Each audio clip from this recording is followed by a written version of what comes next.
Lars Mittank, um jovem compassivo e tranquilo, era um engenheiro trabalhador e homem de família de Itzehoe, Alemanha.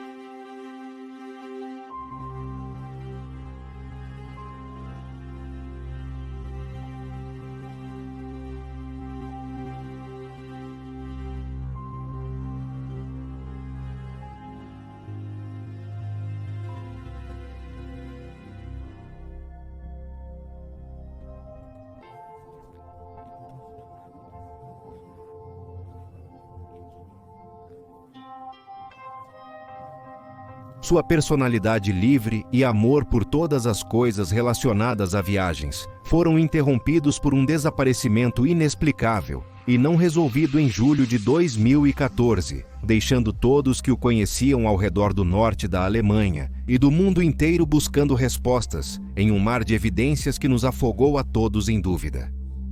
Na esperança de fornecer um raciocínio mais substancial, baseado em evidências observáveis e análise situacional, esta é uma análise do perturbador desaparecimento de Lars Mittank no aeroporto de Varna, na Bulgária, e das misteriosas imagens de circuito fechado de televisão que foram divulgadas logo depois. Este é o Detetive de Casos Frios.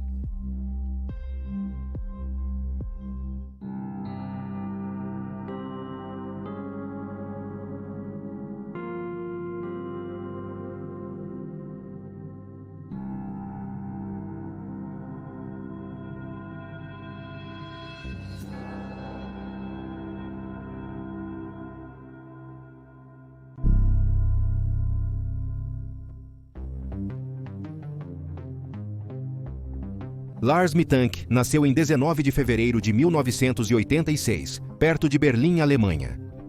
De Berlim, um jovem Lars e seus pais se mudaram para Marne, onde sua mãe, Sandra, e seu marido residiam ao lado de suas famílias por décadas. Pouco tempo depois, sua família se mudou para Itzehoe, Alemanha, a capital do distrito de Steinberg, no norte da Alemanha. Itzehoe é uma cidade menor comparada às grandes cidades ao redor do norte da Europa Central, com uma população de apenas 31 mil em 2019. É um lugar tranquilo durante a maior parte do ano, exceto no primeiro fim de semana de agosto, quando os passageiros do Wacken Open Air, um festival de música heavy metal em Wacken, Alemanha, usam os ônibus de Itzehoe. No geral, a cidade tem uma aura suave que tornou a criação de uma pequena família uma tarefa bastante fácil para o casal Mittank. Durante a infância, Lars fazia amigos facilmente e se dava bem com os colegas de classe. Ele se encaixava perfeitamente na natureza discreta e tranquila de seus companheiros da comunidade de Itzehoe, encontrando muito sucesso social e educacional por causa disso. Lars adorava atividades ao ar livre e, como adolescente, encontrou um amor por pescaria e expedições de mergulho. Ele costumava fazer excursões de fim de semana com seus amigos da escola, às vezes até viajando para fora da Alemanha para ver o que outros países europeus tinham a oferecer. Sem dúvida, o passatempo favorito de Lars era torcer para o seu clube de futebol favorito, o da cidade natal, SV Werder Bremen Green Whites. O Werder Bremen joga na primeira divisão do futebol alemão. E embora eles não sejam considerados potências de sua liga no século XXI, Lars vestia suas cores e os apoiava mesmo assim. Campeonatos e honrarias não o interessavam. Ele simplesmente se dedicava à sua equipe favorita e levava esse espírito ardente para onde quer que fosse. Quando Lars não estava assistindo aos jogos do Werder Bremen com amigos ou em aventuras por Itzehoe, ele mergulhava nos livros, estudando para se tornar engenheiro. Abdicando do tradicional curso universitário de 4 anos, Lars seguiu o caminho de um ofício específico, fazendo cursos extras e aulas de treinamento avançado, para se tornar um operador de usina em uma usina termoelétrica a carvão. Lars se destacou além das expectativas, e após receber as melhores notas em todos os seus cursos, ele encontrou emprego na usina de energia Wilhelmshaven.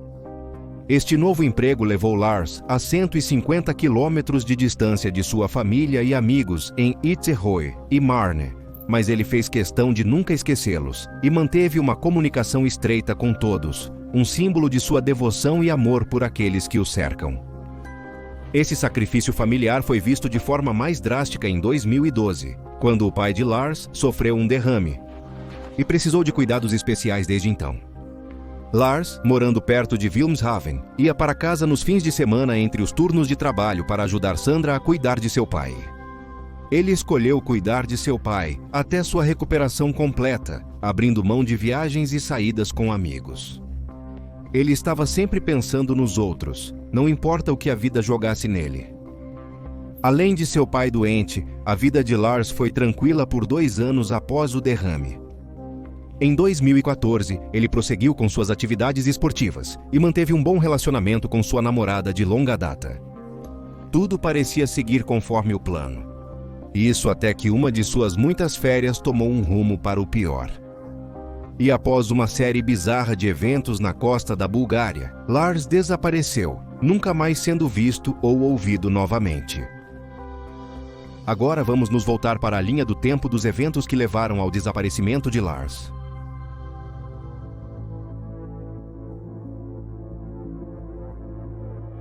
Nos primeiros meses do verão de 2014, Lars Mittank decide que precisa de férias do constante estresse de equilibrar o trabalho e cuidar de seu pai.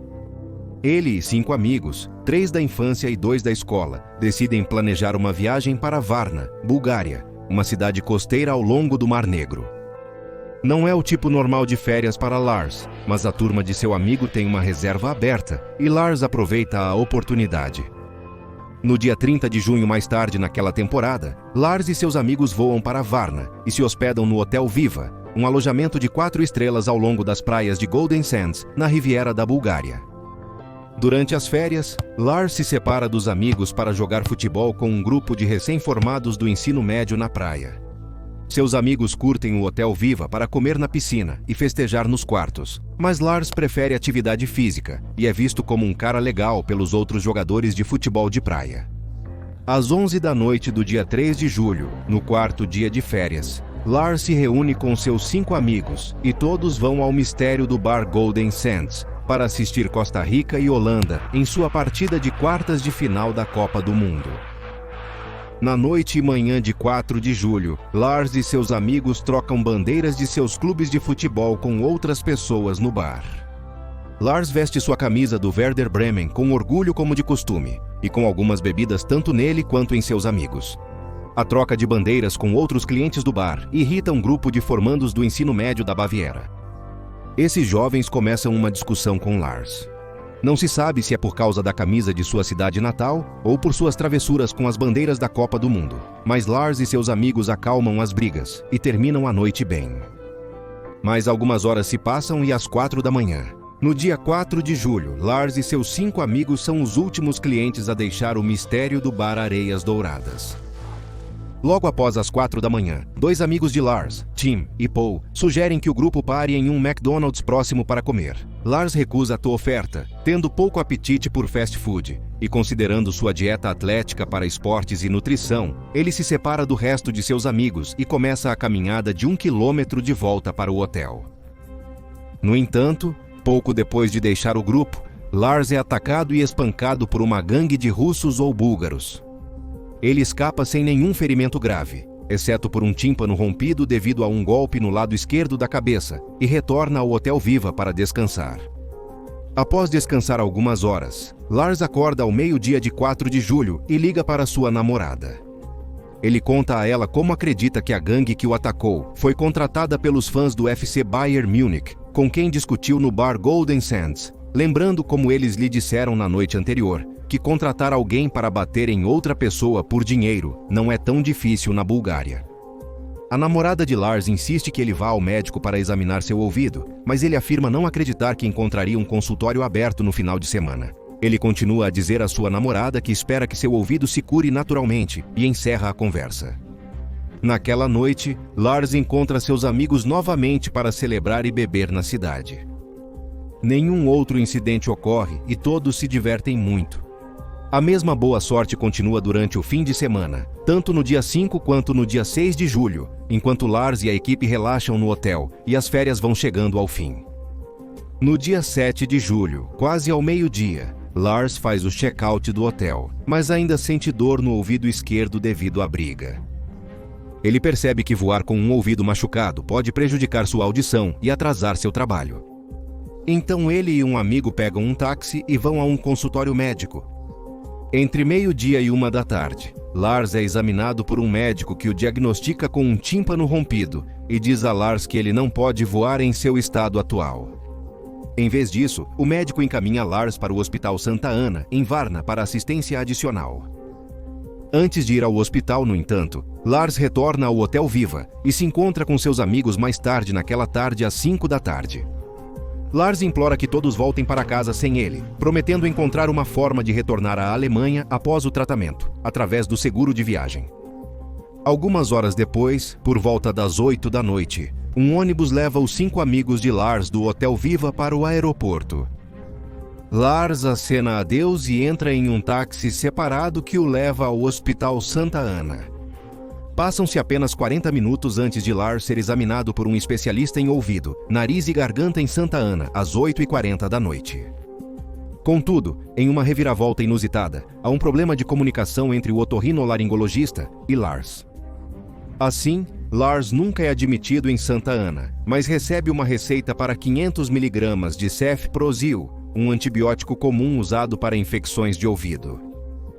Às 9h41 da noite, Lars sai de Santa Ana e encontra o mesmo táxi que o deixou ainda estacionado fora da entrada do hospital. Lars entra no carro e pede ao motorista para levá-lo à farmácia mais próxima. A farmácia não tem cefprozil suficiente para a receita de Lars, então ele pede ao taxista para levá-lo a outra farmácia.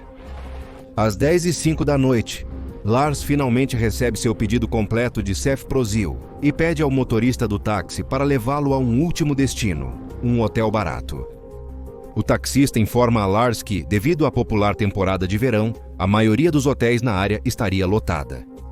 No entanto, ele conhece uma possibilidade e leva Lars ao Hotel Colorvana, uma pequena hospedaria em uma área mais pobre da cidade. 5 minutos depois, às 10h10 da noite, Lars chega ao Hotel Color e paga ao motorista do táxi com uma generosa gorjeta.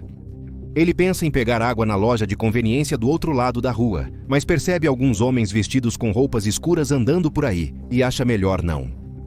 Em vez disso, Lars faz o check-in na recepção do Hotel Color e paga pelo seu quarto com um cartão de crédito. Entre este momento e as 11 da noite, Lars vai até o bar do hotel e enche a barriga de água lá, tanto para matar a sede quanto para poder tomar esses comprimidos de cefprozil. Logo após as 11, o comportamento de Lars começa a mudar e ele liga para sua mãe, Sandra, do seu celular barato. Como ele deixou seu novo smartphone na Alemanha, seu celular mais simples precisava de créditos para fazer ligações.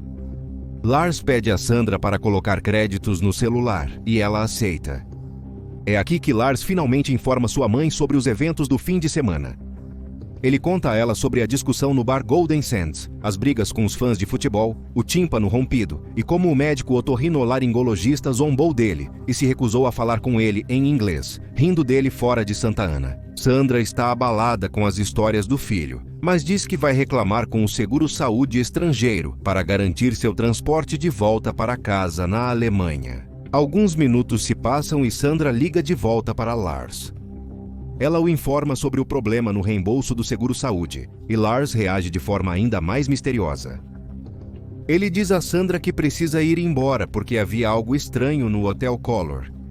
Ele insiste que Sandra cancele seus cartões de crédito, pois suspeita que o recepcionista copiou seu cartão durante o check-in, algo que nunca tinha visto antes em um hotel, e o deixou incomodado. Sandra confere com o banco se pode cancelar os cartões e depois desbloqueá-los, mas o atendente informa que isso não é possível. No entanto, Lars implora a sua mãe para cancelá-los de qualquer maneira, alegando ter dinheiro suficiente em mãos.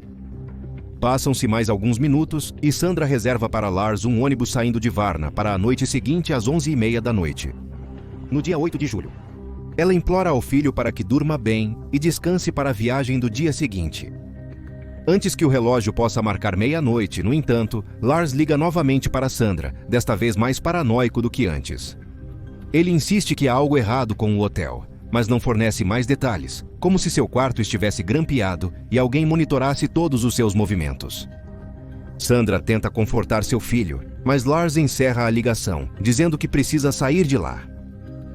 Algum momento entre 2h30 e 3 da manhã, Lars liga novamente para Sandra, sussurrando para ela que está sendo seguido por 4 homens que querem matá-lo. Lars parece mais assustado do que nunca, mas desliga logo após a ligação. Às 3h06 da manhã, Lars manda uma mensagem para Sandra, perguntando a ela o que, citação, Cefzil 500 é. Ele repete a mensagem novamente às 13h15, aparentemente confuso com seus comprimidos de Cefzil. Neste ponto, Sandra sabe que a situação é mais grave do que se pensava originalmente e reserva para Lars um voo saindo do aeroporto de Varna para as 4h20 da tarde. Mais tarde naquele dia, em 8 de julho. Por volta das 5 da manhã, Lars é visto acenando para um novo táxi à beira da estrada. O motorista pega Lars e o leva ao aeroporto de Varna. A outra passageira no táxi relata que as pupilas de Lars estão severamente dilatadas. Após chegar ao aeroporto naquela manhã, Lars encontra um homem dentro do terminal que explica a ele como enviar e receber dinheiro através do sistema bancário da Western Union. Lars liga novamente para sua mãe, cuidadoso para não esgotar a bateria do seu celular, e pede a ela que lhe envie dinheiro via Western Union. Sandra está confusa, pois nem ela nem Lars já usaram isso antes, mas ela concorda em enviar a ele 500 euros conforme seu pedido. Sandra também informa Lars sobre seu voo naquela noite e pede que ele faça o check-in no posto médico do aeroporto para garantir que está apto a voar. Caso o médico sugira o contrário, Sandra também fornece a Lars as informações sobre as passagens de ônibus que ela comprou para ele na noite anterior. Lars faz um comentário de que não o deixarão voar ou dirigir e que ele parece desgrenhado por se esconder mais cedo naquela noite. Sandra sugere que ele se arrume no banheiro e ligue de volta quando tiver novas informações. Após configurar a transação da Western Union, poucos minutos depois, Sandra liga de novo para Lars. Mas após ouvir apenas um sussurro ininteligível de Lars, a chamada é encerrada. Este é o último ponto de contato que Sandra faz com seu filho. Ela tenta ligar novamente, mas Lars nunca atende. Às 9 da manhã, Lars chega à clínica médica do aeroporto e se encontra com o Dr. Costal. Nos próximos 42 minutos, o Dr. Costal estuda os passaportes de Lars, dá a ele gotas medicinais para os ouvidos e o libera com uma temperatura normal de 37,2 graus Celsius. O Dr. Costal tenta dar mais pílulas para ele também, mas Lars recusa. O Dr. Costal diz a Lars que ele está apto para voar, precisando apenas assinar um termo de responsabilidade. Lars assina este termo e depois pede para usar o banheiro, sussurrando que voltará imediatamente. É neste momento, por volta das 10 da manhã de segunda-feira, 8 de julho de 2014, que Lars sai correndo da clínica médica, foge do terminal e se afasta do aeroporto. Ele escala uma cerca, escapa para um prado adjacente e desaparece em um campo de girassóis ao longo da rodovia A2 da Bulgária. Esta é a última aparição confirmada de Lars Mittank. Nas próximas horas, Sandra Mittank tenta localizar seu filho após perder toda a comunicação com ele. Ela liga para o consulado honorário em Varna e fala com a senhorita Mitrova às 11 da manhã, informando-a da situação. Uma hora depois, ao meio-dia, a senhorita Mitrova retorna à ligação de Sandra e informa sobre a fuga frenética de Lars do aeroporto. Ela diz que Lars deixou todos os seus pertences para trás e não foi visto desde então. No dia seguinte, terça-feira, 9 de julho, um boletim de pessoa desaparecida é registrado em nome de Lars Mittank, na Alemanha. A usina de Wilhelmshaven contrata um detetive particular e advogado baseado em Varna, e a investigação sobre o bizarro desaparecimento de Lars começa. Quase 7 anos depois, apesar de inúmeras operações de busca e resgate e algumas possíveis avistamentos, Lars Mittank ainda está desaparecido. Sua família e amigos vasculhando a Europa em busca de quaisquer pistas restantes, apesar do tempo passado, sem que nenhuma evidência crível venha à tona.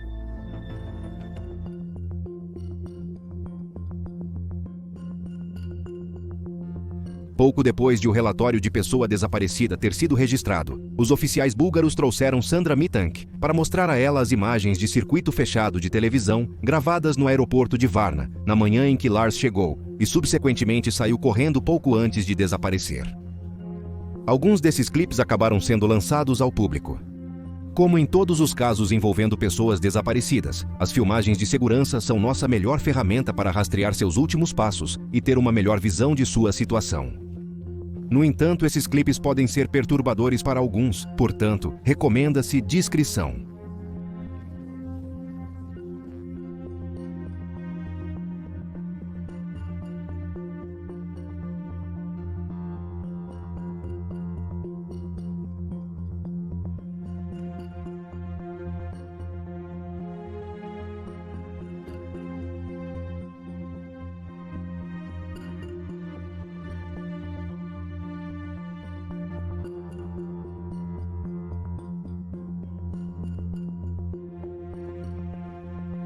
Nas filmagens, vemos Lars caminhando pelo terminal do aeroporto com sua bagagem em circunstâncias normais. Ele parece estar simplesmente caminhando do ponto A ao ponto B. No entanto, depois que ele olha por cima do ombro e entra no ponto cego da circuito fechado de televisão, a fita corta para um momento posterior em que Lars corre de volta na direção oposta, sem bagagem, e sai completamente do terminal. Então, câmeras externas capturam Lars, abandonando completamente a propriedade do aeroporto, supostamente escalando a cerca. Nesses clipes, não vemos ninguém explicitamente seguindo Lars, ou realmente qualquer figura suspeita. Do que Lars está fugindo não é concreto, e os vídeos só aumentam o mistério. Eles confirmam que Lars estava obviamente perturbado, e o que quer que ele estivesse lidando durante aqueles últimos dias em Varna não era apenas real, mas também muito grave. A única anomalia relatada sobre os clipes de circuito fechado de televisão é que Sandra Mittank realmente viu imagens diferentes das que o público tem acesso. Nas entrevistas após a investigação, Sandra disse aos repórteres que viu imagens de segurança adicionais de Lars fora do aeroporto. Nesses clipes, pode-se ver Lars contornando 2 carros de polícia como se estivesse evitando ser capturado. Sandra continuou a dizer que, a julgar por esses clipes, Lars estava agindo com um estado de espírito estável e operando com um plano. Ela disse que suas ações eram furtivas, movendo-se atrás de ônibus e pilhas de areia antes de correr em direção à cerca.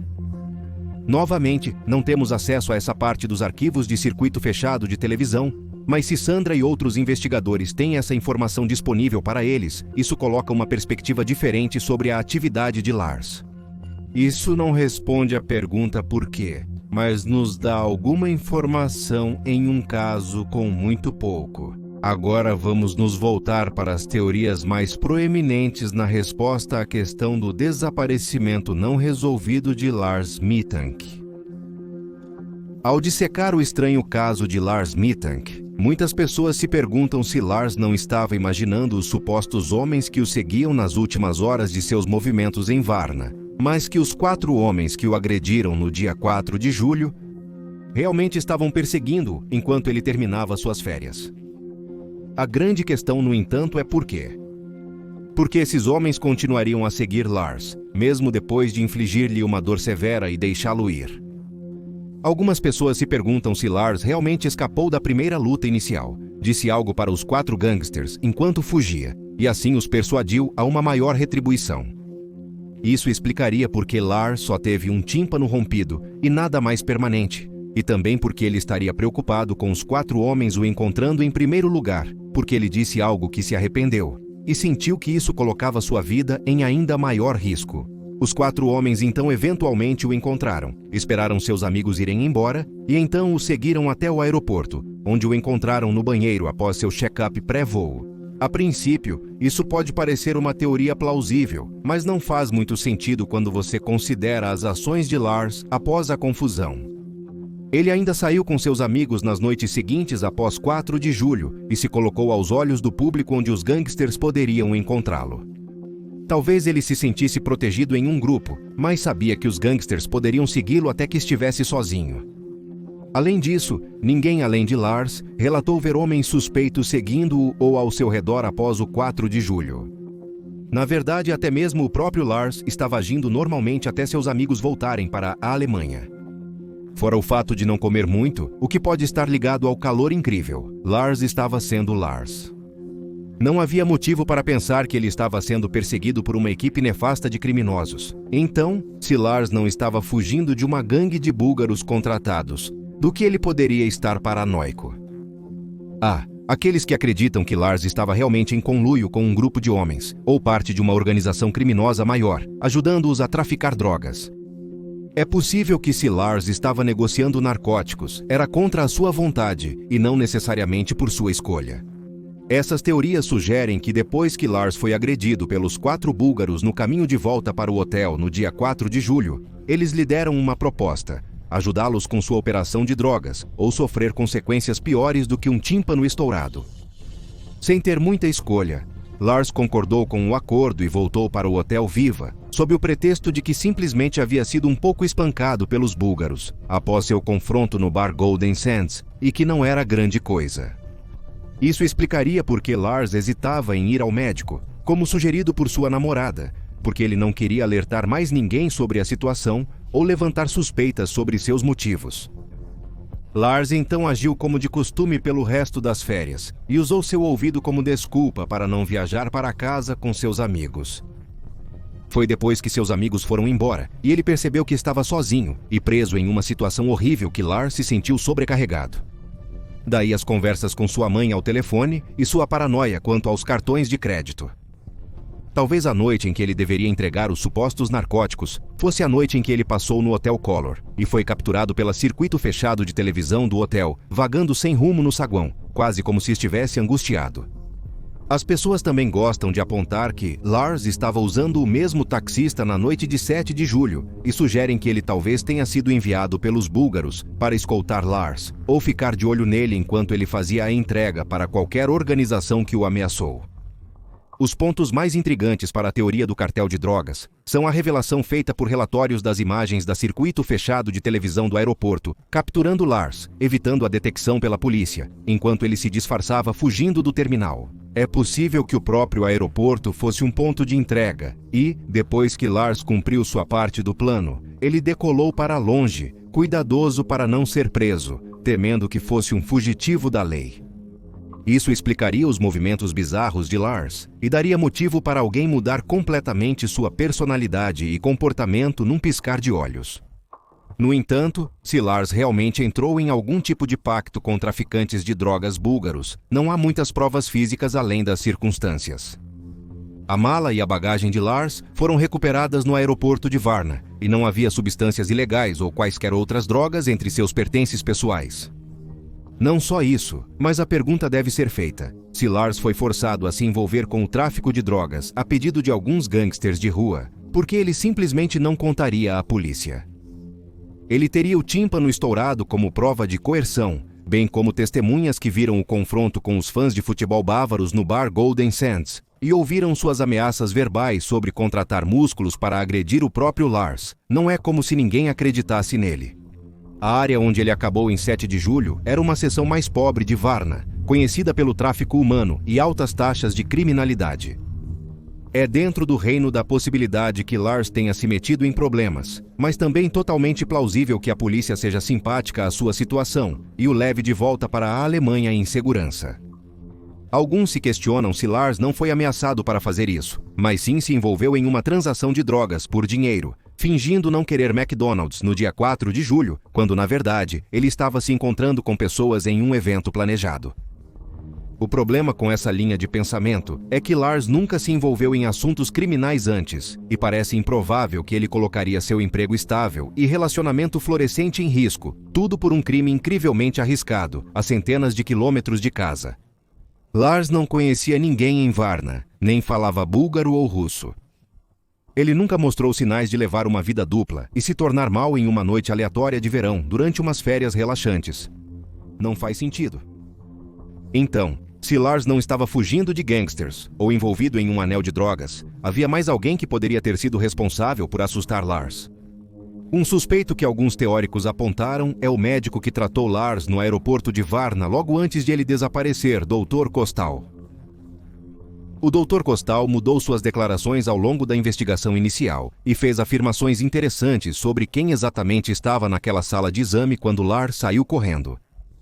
O primeiro depoimento de Kostal afirmou que um homem em uniforme de aeroporto entrou inesperadamente no escritório enquanto Lars estava sendo tratado, o que assustou Lars e levou à sua fuga da estação médica. O homem era um funcionário da companhia aérea que Lars usava para voltar à Alemanha e procurava por Lars naquele instante. Na próxima declaração, Castal mencionou um trabalhador do aeroporto, não um funcionário da companhia aérea, entrando na sala de exame. Finalmente, na terceira alegação, Castal disse aos investigadores que não sabia quem era o intruso e que não o reconheceu como um funcionário da companhia aérea ou um trabalhador separado. Investigadores tentaram localizar o homem da terceira declaração e encontraram alguém que alegou ser essa figura misteriosa. No entanto, após uma exaustiva verificação de fatos, a polícia descobriu que este homem nem sequer estava na Bulgária, no dia em que Lars desapareceu, apenas obscurecendo o dilema de todo o aeroporto. Não apenas isso, mas também existem lacunas nas duas primeiras declarações do Dr. Castal. Lars visitou o posto médico do aeroporto por volta das 9 da manhã, mas seu voo não estava programado até as 4h20 e não havia alertas de viagem associados a esse voo específico. Então, por que um representante da companhia aérea estaria procurando um passageiro tão cedo? E como eles saberiam que Lars estava com um médico, ou o fato de que ele estava no aeroporto tão cedo em primeiro lugar? Da mesma forma, se o intruso não fosse um funcionário da companhia aérea, mas sim um trabalhador de manutenção, ou outro trabalhador do aeroporto, por que ele entraria em uma sala de exame sem aviso prévio? Isso seria uma violação bastante grande da privacidade e muito anormal. Se de fato alguém invadiu o consultório durante o exame de Lars, é possível que, estando mentalmente vulnerável, ele tenha entrado em pânico e fugido, achando que o intruso estava atrás dele. Porém, nem mesmo esse cenário condiz com os relatórios oficiais.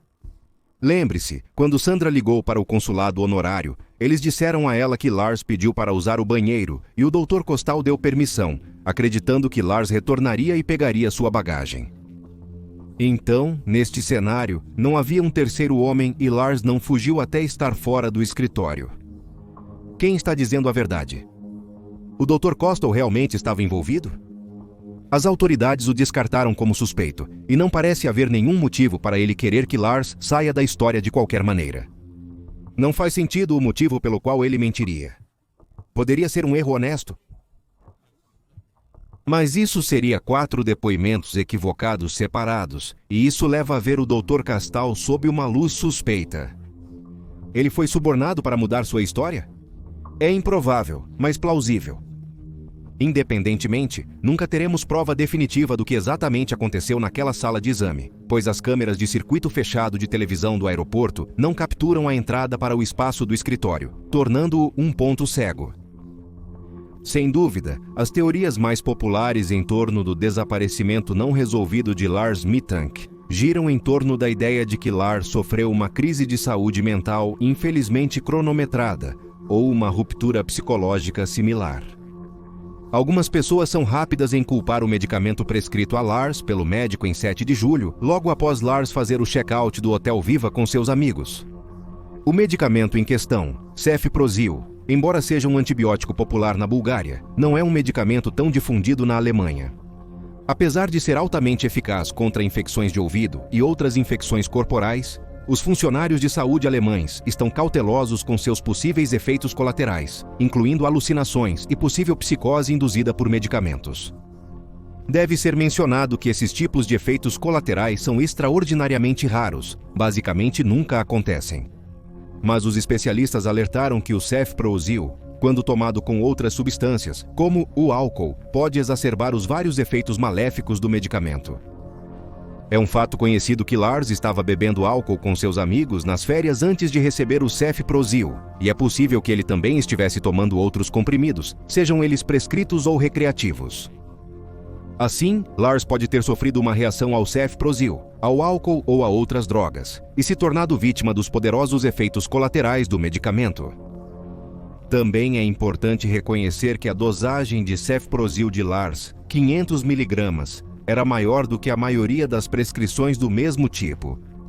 E também pode ter desempenhado um papel na criação de uma reação mais forte aos aspectos negativos do antibiótico. Não só isso, mas parece que o próprio Lars estava cauteloso com o medicamento na noite em que sua paranoia começou.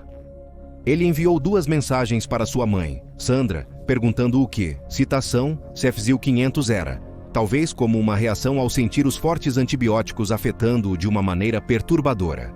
Não só isso, mas esses efeitos colaterais, em combinação com estar sozinho em um país estrangeiro e após vivenciar um evento potencialmente traumático nas mãos dos búlgaros, poderiam ter desequilibrado a balança e deixado Lars lidar com novas ansiedades, pânico e alucinações sem o cuidado adequado para lidar com ele. Desdobrando-se dessa teoria, estão questões sobre a saúde mental de Lars em geral e o risco potencial de desenvolver esquizofrenia. A idade de Lars na época o coloca exatamente no ponto da demografia que tem mais probabilidade de apresentar o início da esquizofrenia antes dos 30 anos. Seus sintomas também se alinham com os frequentemente vistos em pacientes com esquizofrenia que estão no início de seu diagnóstico, como a sensação de ser seguido, perder o controle, morte iminente e, claro, ouvir vozes, ver coisas que não estão lá e sensações físicas que não existem. Tudo com o que Lars lidou até aquele momento poderia ter desencadeado sua própria psicose, deixando-o assustado e paranoico. Deve-se afirmar, no entanto, que ninguém na família Mittank já apresentou um histórico de esquizofrenia, nem Lars era considerado em risco pelos profissionais médicos em sua terra natal. Lars tinha uma vida um tanto estressante, com seu trabalho exigente e a saúde debilitada de seu pai não ajudando em nada. Mas, novamente, não havia sinais de alerta ou diagnósticos anteriores que afirmassem a especulação de que Lars estava lidando com o início da esquizofrenia. Então, se não era um transtorno mental, será que Lars poderia estar lidando com um problema físico mais profundo do que apenas um tímpano rompido? Algumas teorias detalham um problema muito mais complexo, imaginando que Lars estaria sofrendo de aneurismas cerebrais repetidos, levando à amnésia retrógrada e à incapacidade de criar novas memórias. Isso pode explicar por que Lars parecia confuso e em desacordo com todos ao seu redor. Ele pode ter esquecido continuamente por que estava onde estava. Isso por si só faria qualquer um passar por ciclos de angústia emocional e psicológica, potencialmente desencadeando mais pânico e terror implacável. Embora uma lesão cerebral mais grave certamente esteja em jogo, lembre-se de que Lars foi examinado por 3 profissionais médicos diferentes, todos os quais disseram que ele estava apenas sofrendo de ruptura do tímpano. Lars talvez estivesse convencido de que havia algo pior acontecendo em sua mente, desenvolvendo sintomas de hipocondria. E quando os médicos continuaram a dizer não, ele se revoltou e fugiu. Talvez seja por isso que Lars teve aquele encontro estranho com o especialista em otorrinolaringologia em Santa Ana, e porque ele fugiu do Dr. Castell, porque acreditava que estava morrendo, mas lhe diziam que não estava. Isso pode ter sido um problema em si, e não necessariamente os efeitos de uma lesão cerebral traumática, mas explicaria os episódios de confusão. Além disso, deve-se afirmar que Lars estava lúcido o suficiente para ligar várias vezes para sua mãe, conversar com outras pessoas, realizar transferências bancárias complicadas e funções de cartão de crédito, e viajar pela Europa. Então, seja lá o que ele estava enfrentando, não era 100% incapacitante. Se Lars estivesse totalmente incapacitado, ele não teria passado tão facilmente despercebido. Apesar das inúmeras anormalidades em torno do caso de Lars, ainda há esperança de que ele esteja vivo. Embora os verões em Varna, Bulgária, possam ficar incrivelmente quentes, Lars era um experiente ao ar livre e teoricamente poderia ter sobrevivido aos elementos. O fato de ele ter fugido sem seus pertences, sua carteira, celular e quaisquer outras necessidades não aumentam suas chances de sobrevivência, mas certamente não garantem a morte. Como em todos os principais casos de pessoas desaparecidas, houve inúmeras aparições de Lars, reportadas pelo público nos 7 anos desde seu desaparecimento nos Campos de Girassóis, próximos ao aeroporto de Varna. Um caminhoneiro avistou um homem muito parecido com a descrição física de Lars, pedindo carona em uma rodovia de Varna, cerca de 1 ano após seu sumiço. Outra aparição alegava que Lars estava vivendo como um sem-teto na Polônia, enquanto uma pessoa postou seu suposto encontro com Lars no Canadá no Reddit há 3 anos. Embora nenhum deles tenha sido confirmado, houve um testemunho que levou os investigadores a acreditar que eles realmente haviam encontrado Lars. Em dezembro de 2016, as autoridades em Porto Velho, Brasil, descobriram um homem sem teto com uma semelhança muito forte com Lars, caminhando ao longo de uma rodovia. O homem estava descalço, desorientado e desgrenhado. Quando a polícia perguntou quem ele era, ele não conseguia se lembrar de onde veio ou mesmo qual era o seu próprio nome. Ele não carregava nenhuma identificação e estava confuso sobre como chegou lá. A polícia levou-o para um hotel próximo e uma foto do homem dormindo circulou pela internet. Assim como a polícia, as pessoas acreditavam que este homem era Lars Mittank, pensando que era ele, se escondendo atrás da barba massiva e cabelo emaranhado. No final das contas, as autoridades descobriram que este homem na verdade não era Lars, mas outro homem desaparecido, um trabalhador humanitário canadense chamado Anton Pilipa, que havia desaparecido em 2011. Embora não tenha acabado resolvendo o mistério de Lars, deu esperança ao fato de que encontrar Lars vivo e respirando não está fora de questão. Ele provavelmente seria encontrado como Anton, confuso e inconsciente de sua condição. Também é uma prova de que, não importa quanto tempo passe entre o desaparecimento e a descoberta de alguém, não podemos perder a esperança, porque, a menos que as evidências provem o contrário, eles ainda podem estar lá fora, vivos e desesperados para voltar para casa.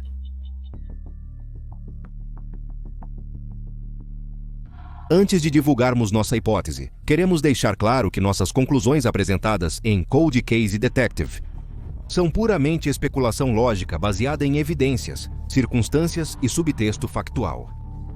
Temos acesso apenas às mesmas informações apresentadas em cada episódio e não tentamos prometer com certeza ou garantia de especialista sobre as conclusões que chegamos ao final.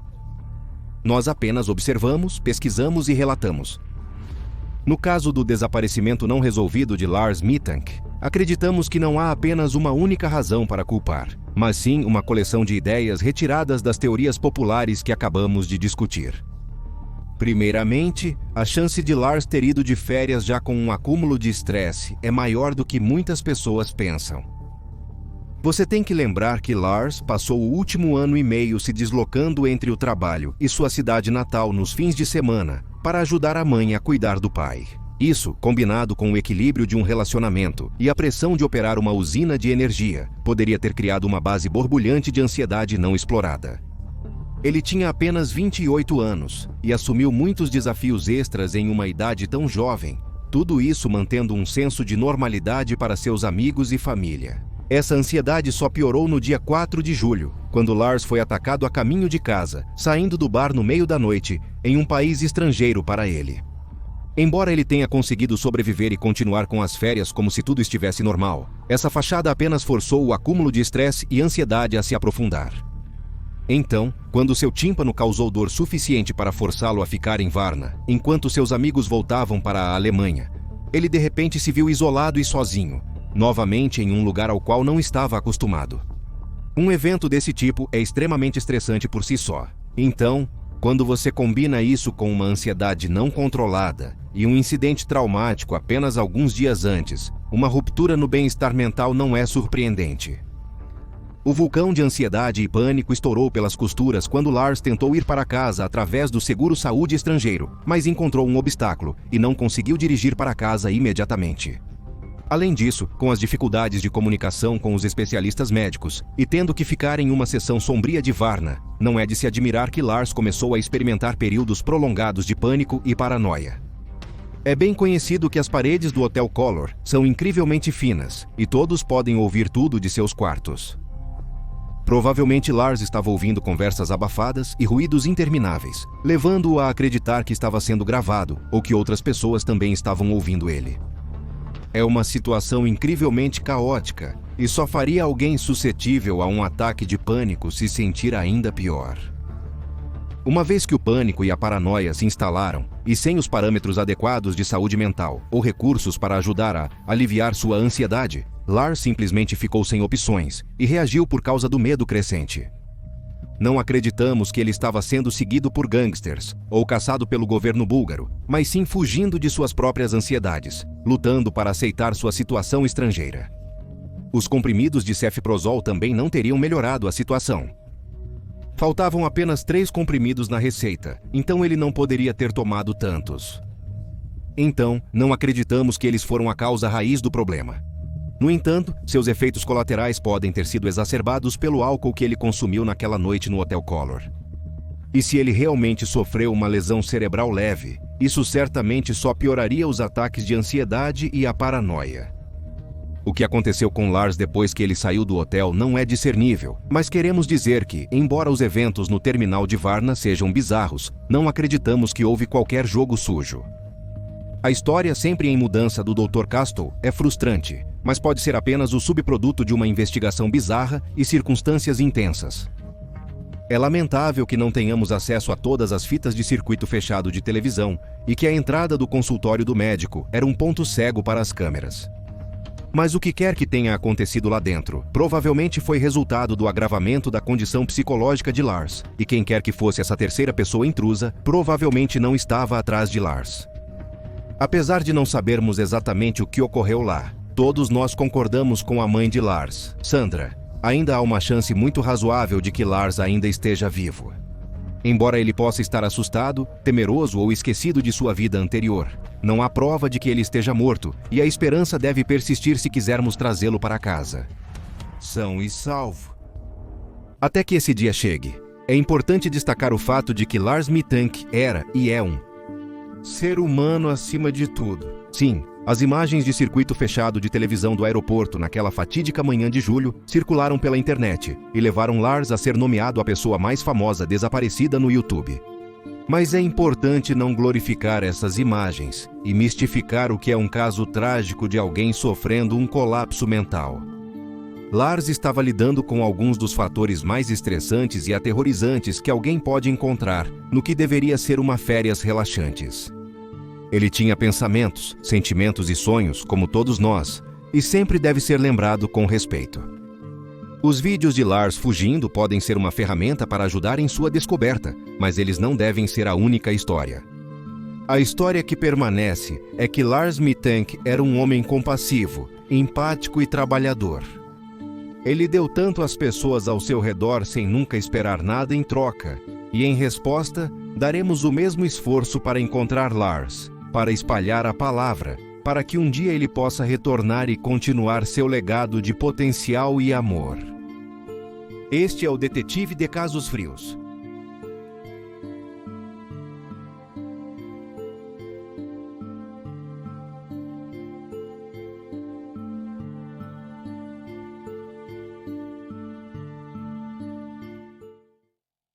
E aí você tem os fatos. Gostaria de fazer um agradecimento muito especial aos nossos principais patronos detetives: Tilly Milner, Carrie Reitman, Carolyn Simmons-Croft, Katerina Faustov, Daniel Halfstone, Jennifer Babcock, Nick M., Miranda Mack e Anthony Lash, junto com todos os nossos apoiadores do Patreon por tornarem esta série possível. Se você gostaria de nos apoiar com apenas $2 por mês, pode fazer isso conferindo nosso Patreon, seguindo o link abaixo. Obrigado por assistir, fique alerta, fique seguro e nos vemos na próxima vez.